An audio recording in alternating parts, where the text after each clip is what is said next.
ना कहीं पाकिस्तान में वो बौखलाहट, पाकिस्तान में वो घबराहट कि जब पहलगाम में आतंकवादी हमला हुआ तो ये भी एक आंकलन किया गया कि साहब डिस्टेबलाइज इसीलिए पाकिस्तान करना चाह रहा है क्योंकि पाकिस्तान हालात सामान्य होने देना चाहता नहीं है, आतंकवाद को फलते फूलते पाकिस्तान इस इलाके में इसीलिए रखना चाहता है ताकि विकास की मुख्य धारा से ये पूरा का पूरा इलाका कटा रहे।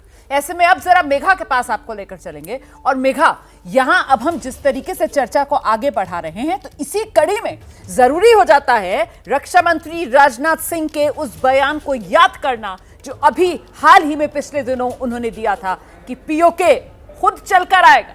और पीओके खुद चलकर आएगा क्योंकि पीओके देख रहा है किस तरीके से कश्मीर में विकास की ये नई रफ्तार है और विकास किस तरीके से नए पंख के साथ उड़ता हुआ यहां जम्मू कश्मीर में नजर आ रहा है। मेघा। रोमाना, बिल्कुल। और देखिए, आज शायद लोग इस नज़रिए से नहीं देखें इस बात को, लेकिन शायद 10 साल, 20 साल, 30 साल बाद ज़रूर समझेंगे कि उसी ओर ये एक बहुत महत्वपूर्ण पहल था। ये ब्रिज उस लक्ष्य की तरफ जाता हुआ भारत देश का ये एक कदम जो शायद हमें उस सपने की तरफ और पास ले जाए, उसकी तरफ अग्रसर करे।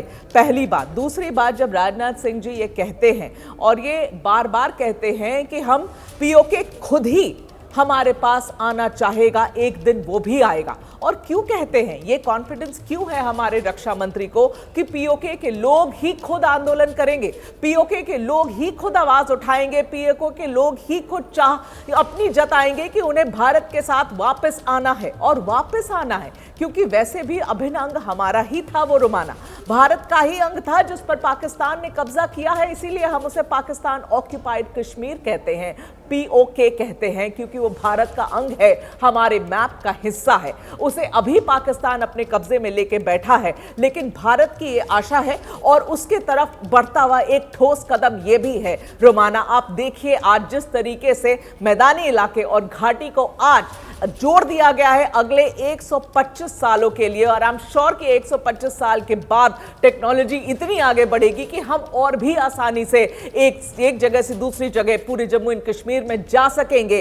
तो जब पीओके की बात आती है, और पीओके के लोग क्या ये नहीं देखते, और रोमाना पिछले ही कुछ सालों में हमने देखा है किस तरीके से वहां पर आवाजें उठी हैं, जुलूसें निकली हैं, जहां झंडा लेके ये वहां के लोकल रेसिडेंट्स, वहां के निवासी ये कहते हैं कि उन्हें भारत की तरह बनना है, उन्हें भारत में जाना है। और ये आवाज तो उठनी लाजमी भी है रोमाना। ये तो एक ऐसी बात है जिसे मुझे लगता है कि शायद अगेन आप कहे, आज मैं बोलूं तो कहेंगे कि भैया ये बड़ा एम्बिशियस प्रेडिक्शन है, लेकिन ये होके रहेगा रोमाना। क्योंकि एक तरफ आप देखिए दीवार की एक तरफ आप ही के आंखों के सामने इतना विकास हो रहा है, और दूसरी तरफ पीओके में क्या हो रहा है, सिर्फ आतंकी कैंप से, वहां पर भरे आतंकी कैंप से। अगर मैप्स वो आज हम दिखाएं, आज तो समय आज ये सही टाइम नहीं है वो उन मैप्स को दिखाने का, मगर आप वो मैप्स देखेंगे तो लाल लाल लाल लाल लाल ही दिखेगा आपको उस मैप में। क्यों? क्योंकि वहां कई आतंकी ठिकाने बने हुए हैं, कैंप्स बने हुए हैं, ट्रेनिंग कैंप्स बने हुए हैं जहां टेररिस्ट लोग को ट्रेनिंग दी जाती है।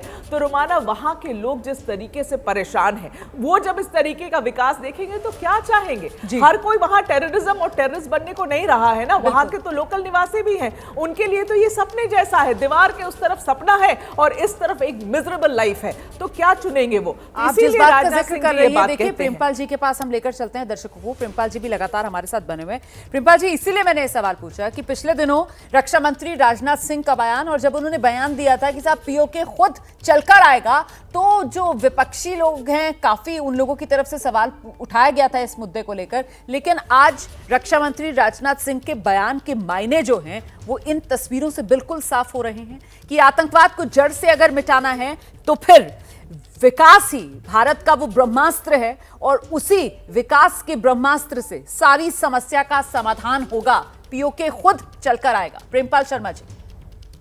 बिल्कुल आपकी बात, और मुझे याद आ रहा है कि पश्चिमी जर्मनी की तरफ ईस्ट जर्मनी का मिलना, आप इतिहास उतना आप सब लोग जानते ही, पश्चिम जर्मनी की सब कुछ बहुत अच्छी थी और ईस्ट जर्मनी थोड़ा घुटा हुआ था, फील कर रहा था, वो मिला और भी तेजी से भी आगे बढ़े। निश्चित रूप से सिर्फ भारत के लिए नहीं, दुनिया की सारी सभ्यताओं के लिए सभ्यता का विकास ऐसी ही साइंस एंड टेक्नोलॉजी से होता है।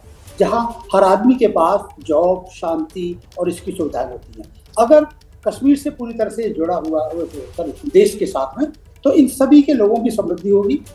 मौसम और जैसा कि वहाँ की जो जन्नत है उसका फायदा सब पूरे देश को मिलेगा। तो पीओके के लोग वो खुद ऐसा आंदोलन करेंगे जो आप लोग जो कह रहे हैं, मुझे लगता है, और हमारे रक्षा मंत्री जो कह रहे हैं, इसमें कोई बहुत दूर नहीं है वो।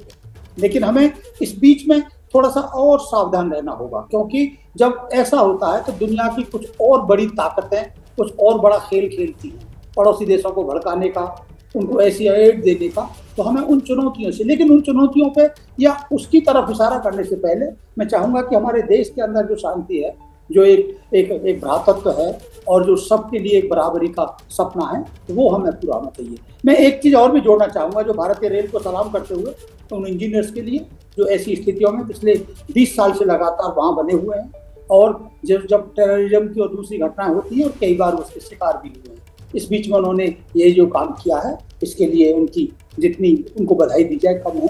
और देश के दर्शकों के लिए मैं और भारतीय रेल की पिछले 10-15 सालों में, 10 सालों में कम से कम एक और भी ऊंचाइयों पे नॉर्थ ईस्ट को हमने जोड़ा है, सारी कैपिटल्स को जोड़ा है, पूरा रेलवे इलेक्ट्रिफिकेशन हुआ है, अपनी टेक्नोलॉजी से हमारे वंदे भारत और इसकी ट्रेन 18 आगे बढ़ी है। जैसे कहेंगे अभी हाल ही में अमृत स्टेशन से और सफाइयों पर ध्यान दिया गया है। रेलवे ट्रैक जो पिछले लगभग 60 साल से बहुत हल्की स्पीड से बढ़ रहे थे, उसमें हमने कई गुना वृद्धि की है, जिससे कि देश के दूसरे कोनों को जोड़ा जा सके। यहाँ कश्मीर भी उसी सपने का एक हिस्सा है। मतलब मैं ये गिनाना चाहता हूँ कि, लेकिन इस गिराने का मतलब ऐसा नहीं कि हम शांति से बैठ जाए, चुप बैठ जाए, संतोष से बैठ जाए। अभी भी जनता की बहुत सारी शिकायतें होती हैं, ट्रेन का टिकट नहीं मिलने का, भीड़ का, सफाई का, टॉयलेट की गंदगी का, लूटपाट का। बिल्कुल सर, वो तो कमियां ऐसी हैं जिनको लगातार ही प्रयास करने चाहिए और उनको दूर करना चाहिए, जो इस तरीके की शिकायतें होती हैं।